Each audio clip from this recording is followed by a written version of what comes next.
여러분들 안녕하세요. 반갑습니다. 성실한TV 엄현석입니다.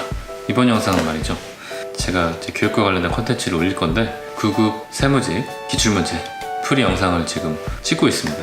그 중에서도 이제 9급 세법 기출문제 해설 강의를 지금 올릴 건데요, 유튜브로 하는 거다 보니까 좀 너무 길면 또 영상 보시기 힘드니까 5문제 혹은 10문제씩 잘라서 업로드를 하겠습니다. 오늘은 그 첫 번째 시간이고, 지난 4월에 있었던 2019년도 9급 세무직 세법개론 기출문제 해설 강의를 시작하겠습니다. 먼저 세무직 공무원을 준비하시는 분들은 이 세법이 선택 과목인데, 제가 알기로는 세법을 선택을 별로 안 하는 걸로 알고 있습니다. 제가 문제를 쭉 봐도 꽤 난이도도 있기도 하고 공부할 분량이 너무 많아요. 그래서 수험생들이 아마 선택을 잘 안 하실 것 같아요. 제가 수험생이었어도 굳이 세법을 선택할 것 같지 않아요. 그래서 제대로 공부하려고 하면은 너무 양이 많기 때문에 우리가 정말 필요한 부분, 9급 세무직 시험을 준비하시는 분 중에 그 중에서 세법을 선택하시는 분들을 위해서 정말 시험 문제 맞출 수 있는 정도 수준의 필요한 부분만 뽑아서 강의를 진행하도록 하겠습니다. 계산 문제가 좀 나오는데, 계산 문제는 사실 그것까지 이해하려면 너무 공부량이 많아지기 때문에 정말 수업 목적에 적합한 범위 내에서 해설을 한번 해보도록 하겠습니다. 궁금하신 분들은 끝까지 봐주시고 구독과 좋아요를 눌러주세요.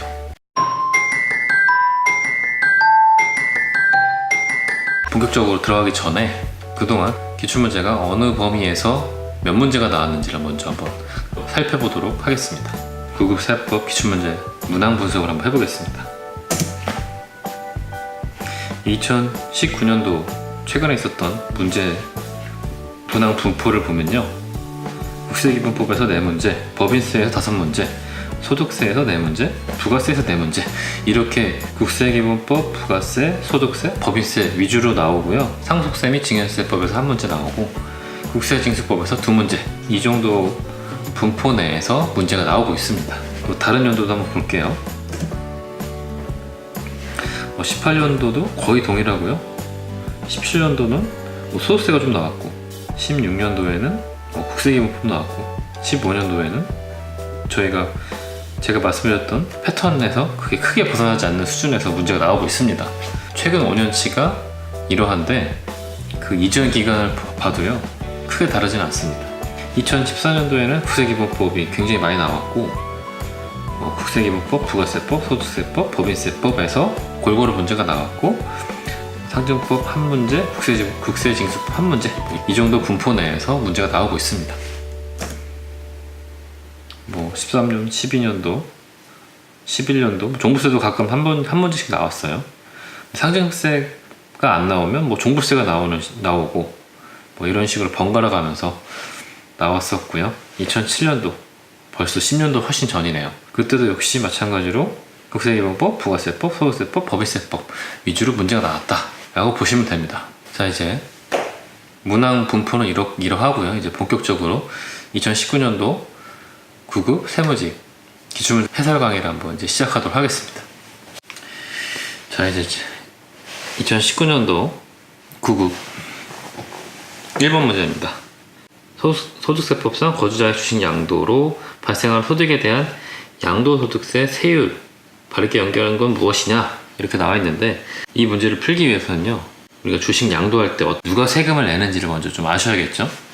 그래서 현행 세법 구조상 상장 주식인지 비상장 주식인지에 따라 다른데, 상장 주식이 같은 경우에는 소액주주 세금을 안 내고 나머지 대주주는 과세되고요, 소액주주는 장외 거래일 때만 세금을 내고 있습니다. 그러니까 우리가 예를 들어 증권시장, 주식시장에서 거래했을 때는 소액주주는 과세를 안 해요. 대주주는 증권시장에서 거래를 하든 장외에서 거래를 하든 마찬가지로 세금을 내지만, 비상장 주식을 양도했을 때는 대주주든 소액주주든 상관없이 모두 과세를 하는데, 소액주주는 예외가 있긴 있습니다. 근데 이 문제를 풀 때는 이 예외까지는 알 필요가 없어요. 그래서 기본적으로 이 문제를 풀기 위해선 세율을 아셔야 되는데, 중소기업 주식을 양도했다. 대주주라면 20%, 대주주가 아닌 자는 10% 걸 세율로 과세가 되고요. 중소기업 외 주식을 양도했다면 대주주가 1년 미만 보유했으면 요 30%, 요 30%를 세금을 내고요. 1년 이상 보유했으면 20%, 대주주가 아닌 자는 20%로 세금을 내게 됩니다. 그러니까 이 문제, 다시 이제 문제로 돌아와서 1번 문제의 의도는 이 세율을 알고 있느냐. 그래서 답을 보시면 3번 주권 상장법인인 중소기업 외 법인의 주식을 대주주가 1년 미만 보유하다가 양도하는 경우 30%. 아까 30%라고 그랬죠? 그래서 답은 3번입니다. 3번. 자, 2번. 네, 다음 2번으로 넘어갈게요. 2번은 법인세법상 내국법인의 각 사업도 소득 금액을 계산할 때 인건비의 송금 산입에 대한 설명으로 옳지 않은 것은, 이거를 물어본 건데, 이 문제도 사실 굉장히 자주 나오는 주제입니다. 법인세법상 인건비가 송금이 인정되는 경우를 한번 따져봐야 되는데, 일반적인 급여라면은 그 직원, 임원 상관없이 모두 다 비용 처리가 됩니다. 근데 상여 같은 경우에는 일반적인 상여는 직원에게 줬다 그러면 다 비용 송금이 인정이 되는데, 임원에게 지급한 상여는 급여 지급 기준에 따른 금액 한도 내에서 송금을 인정해 주는 겁니다. 전액 인정해 주는 게 아니라 어떤 급여의 지급 기준 내에서 급여 지급 기준에 따른 금액 한도 내에서 송금을 인정해 준다. 전액 송금이 아니다. 이 정도 좀 알아두셔야 되고요. 왜냐하면은 임원의 경우에는 경영 의사결정을 임원들이 하잖아요. 그러니까 임원들이 자기 급여를 마음대로 막 늘릴 수도 있어요. 그렇기 때문에 그런 걸 방지하기 위해서 세법상 전액 송금을 해주는 게 아니라 그 규정에 따라서 지급된 금액만 송금을 인정해 주는 겁니다. 근데 사실 또 이것도 문제가 있는 게, 급여를 규정 만드는 사람들도 사실 임원이기 때문에 자기네들이 규정 만들기에 따라서 뭐 송금 다 인정받을 수 있는 거거든요. 뭐 어쨌든 이 문제를 풀기 위해서는 그건 중요한 건 아니고요. 또 이익 처분에 의한 상여는 어떠한 경우도 송금 인정이 안 된다. 그냥 이 정도만 알아두세요. 뭐 이익 처분이 뭐냐 이걸까지 생각하시면 공부 범위가 너무 늘어나게 됩니다. 이익 처분에 의한 상여는 둘 다 송금 인정이 안 된다. 이렇게 좀 알아두시고, 퇴직급여는 직원에게 준 퇴직급여는 전액 송금 인정이 되고요. 임원에게 지급한 퇴직급여는 일정 한도 내에서 송금이 인정이 됩니다. 뭐 사실 이 문제 풀기 위해서는 여기까지만 알면 되는데, 추가로 좀 설명해 드리면, 임원의 경우에는 정관에 퇴직급여로 지급할 금액이 정해진 경우라면 정관에 정해진 금액 내에서 송금 인정이 되고요. 이런저런 규정이 없다. 그러면 임원 퇴직금은 요 세법에서 정한 한도 내에서 퇴직 직전 1년간 총 급여액에다 10%를 곱한 금액에다가 곱하기 근속연수 금액 내에서만 퇴직급여로 송금 인정이 됩니다. 직원의 경우에는 전액 송금 인정, 임원의 경우에는 그 한도 내 인정, 이렇게 좀 알아두시면 돼요. 다시 이제 문제로 돌아오셔가지고 문제 2번 옳지 않은 것은 이렇게 되어 있는데, 다시 문제 2번의 정답은 4번인데, 법인이 정관 또는 정관에 위임된 퇴직급여 지급 규정이 없는 경우 현실적으로 퇴직한 임원에게 지급한 퇴직급여는 전액을 송금에 산입하지 아니한다 라고 되어 있는데, 아까 말씀드렸듯 세법에서 정한 한도 내에서 송금 인정이 됩니다. 그러니까 답은 4번이죠. 조세 법률주의에 대한 설명을 옳지 않은 것은 했는데, 이 조세 법률주의가 뭐냐면, 국가는 국회에서 제정한 법률에 의해서만 조세를 부과, 징수할 수 있으며 국민은 법률에 의해서만 납세 의무를 진다 라는 게 조세 법률주의고요. 그냥 이론적인 얘기고, 이 헌법 59조에 이런 내용이 있다고 합니다. 굳이 헌법까지 찾아볼 필요는 없고요. 아, 헌법에 이런 게 있구나, 이 정도만 아시면 돼요. 좀 구체적으로 과세 요건 법정주의라는 게 있습니다. 과세 요건과 조세의 부과, 징수 절차를 모두 법률로서 규정해야 된다. 이 세법은 어떤지 다른 타인의 재산권을 어떻게 보면은 침해할 수도 있는 거기 때문에, 이 세법에서 세금을 걷기 위해서는 법에 이러이러할 때는 세금을 낸다 라고 규정되어 있어야 된다는 얘기입니다. 그 규정 없이 세금을 거둘 수가 없겠죠. 세금을 거둘 수 있는 규정을 만들어 놓은 상태에서 세금을 징수해야지, 그렇지 않은 상태에서 징수하게 되면은 안 된다. 뭐 이런 게 이제 조세 법률주의라고 생각하시면 돼요. 간단하게. 또 이제 과세 요건 명확주의. 그건 뭐냐면은 조세에 관한 세금의 규정이 명확하고 상세해야 된다. 세금을 걷기 위해서는 법에도 모호하게 쓰면 안 되고 아주 명확하고, 그 법 규정도 아주 명확하고 상세해야 된다. 뭐 그런 얘기입니다. 또 새로운 법률에 따른 소득과세의 금지. 이건 뭐냐면은 예를 들어 어떤 행위를 하면 세금을 20% 낸다 이랬을 때, 이제부터 여기 땅 하고 나서부터 이제 전진적으로 적용해야지 그 납세의무자의 법적 안정성과 예측 가능성을 줘야 되기 때문에, 그 소급 과거로 돌아가서 과거에 내가 했던 행위에 대해서 세금을 이렇게 징수하지는 않는다, 징수하지 못한다, 뭐 이런 거죠.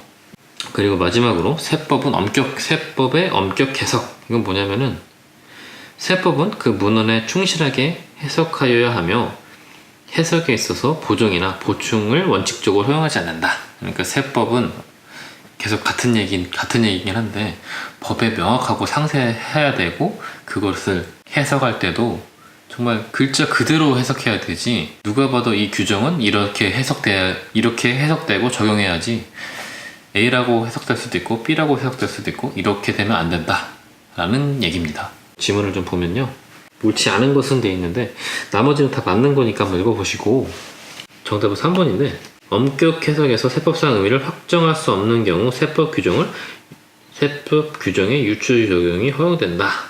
이게 틀린 거죠. 아까도 말씀드렸듯이 세법은 그 해석에 있어서 보정이나 보충을 원칙적으로 허용하지 않는다라고 돼 있죠. 그러니까 누가 봐도 A라고 해석해야지, 어떤 사람은 A, 어떤 사람은 A 다시 이렇게 해석하면 안 되게끔 누가 봐도 A라고 해석할 수 있게 엄격하게 글자 그대로 해석해야 된다라는 게 바로 세법의 어떤 조세 법률주의인데, 이 지문은 유추 적용이 허용된다라고 했으니까 틀린 겁니다. 자, 그리고 4번. 부가가치세 법령상 재화 또는 용역의 공급에 대한 설명으로 옳지 않은 것은 뭐냐 이렇게 되어 있는데, 이거는요, 요 나머지 지문들을 한번 읽어보시고, 부가가치세법에서는 이 재화의 공급인지 용역의 공급인지가 되게 중요한데, 왜 중요하냐면은 사실 그 공급 시기가 달라질 수 있기 때문에 중요한데요. 여기서는 이제 그걸 묻는 건 아니고 일반적인 내용을 물어봤습니다. 정답은 1번인데요. 그러니까 자기가 주요 자재의 전부 또는 일부를 부담하고 상대방으로부터 인도받은 재화를 가공해서 새로운 재화를 만들어 인도하는 거래는 재화의 공급으로 보고요. 요와 반대되는 개념으로 자기가 주요 자재를 전혀 부담하지 않고 상대방으로부터 인도받은 재화를 단순히 가공만 해주는 거래는 용역의 공급입니다. 그렇기 때문에 1번을 보시면 자기가 주요 자재의 일부를 부담하고 상대방으로부터 인도받은 재화를 가공하여 새로운 재화를 만드는 가공 계약에 따라 재화를 인도하는 것은 용역의 공급에 해당한다. 틀렸죠? 용역의 공급이 아니라 재화의 공급입니다. 저는 5번으로 넘어가겠습니다. 상당히 어려운 문제예요. 이 문제를 보시면은 1번부터 4번까지는 어떤 한 개념만 알면 문제를 풀 수가 있는데, 이 5번은 여러 가지 개념을 알아야지만 풀 수가 있어요. 그래서 이제 여러분들이 실전에서 이런 문제를 만났다 싶으면 이런 문제는 스킵하거나 아니면 나머지 문제 다 푸시고 나서 푸셔야 되는 겁니다. 여러 가지 개념이 들어가기 때문에 이걸 다 설명드리기도 어렵고, 그렇게 되면 공부량이 많이 늘어나거든요. 그래서 시험에 자주 접하게 되는 그 내용만 좀 챙기시길 바래요. 그래서 5번은 이 지문도 어려워요. 법인세법상 내국법인의 각 사업연도 소득금액 계산할 때 세무조정이 필요 없는 경우는 뭐냐? 이 세무조정이라는 거는 회사가 만든 회계장부를 가지고 세법에 맞게 조정하는 걸 세무조정이라고 합니다. 이 문제는 어렵다고 했던 이유가 한번 볼까요? 1번. 재고자산 평가 방법을 원가법으로 신고한 법인이 재고자산 시가 하락, 파손, 부패 등의 사유로 인한 것은 아님으로 재고자산 평가 손실을 계산한 경우 이제 세무조정을 해야 될까요? 말아야 될까요? 이런 걸 묻는 거예요. 또 2번. 국세 과원화금의 환급금에 대한 이자를 영업의 수익으로 계산한 경우 세무조정이 필요하냐 안 필요하냐 이런 걸 물어보는 건데, 1번 개념 다르고 2번 개념 다르고 3번 개념 다르고 4번 개념 다르기 때문에 이거는 1번부터 4번까지를 정확하게 알아야지만 풀 수 있는 문제입니다. 공부해야 될 게 4개나 되는 거예요. 이 5번 문제는 이렇게 할게요. 5번 지문 중에서 나는 너무 이게 궁금하다 싶으신 분들은 댓글 남겨주세요. 그러면 제가 그거에 대한 설명을 따로 드릴게요.